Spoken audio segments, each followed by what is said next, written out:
ស្ដីនេះទាំងអស់គ្នាខ្ញុំមាន plugin មួយដែលមានឈ្មោះថា Relum ហ្នឹងគឺជួយសម្រួលដល់ការធ្វើ wireframe របស់យើងអញ្ចឹងដូចកន្លែងនេះអញ្ចឹងខ្ញុំចង់បាន website មួយដែលយើងធ្វើជា website telecom website ប៉ុន្តែបើអ្នកទាំងអស់គ្នាចង់បានឲ្យវា detail ជាងហ្នឹងអ្នកទាំងអស់គ្នាវាយចូលក្នុងហ្នឹងឲ្យ detail តិចមកដូចក្នុងហ្នឹងយើងចង់បាន section នៃគេខ្លះនៅក្នុងហ្នឹងហើយបន្ទាប់មកទៀតអ្នកទាំងអស់គ្នាចង់យក wireframe មួយហ្នឹងយកទៅប្រើនៅក្នុង Figma file អ្នកទាំងអស់គ្នាក៏ចូល Figma ហើយចូលទៅកន្លែង plugin វាយពាក្យថា Relum អញ្ចឹងអ្នកទាំងអស់គ្នាវាយទៅវានឹង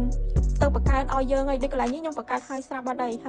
ខ្ញុំក៏ចូលទៅក្នុង project Relum មួយហ្នឹងខ្ញុំផាសចូលកន្លែងហ្នឹងវាជាផាសចូល success ហើយនេះមកហើយអញ្ចឹងកន្លែងនេះខ្ញុំដូរសាយ1440សាយ desktop ហើយនៅក្នុងបច្ចេក Relum ហ្នឹងគឺគេមាន component ដែលយើងស្រាប់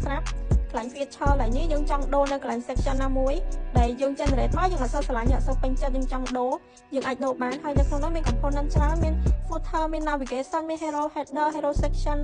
មាននៅក្នុងនោះទាំងអស់អញ្ចឹងវាជួយសម្រួលបានច្រើននៅក្នុងការធ្វើ wireframe របស់យើងអញ្ចឹងអ្នកទាំងអស់គ្នាអាចសាកបាន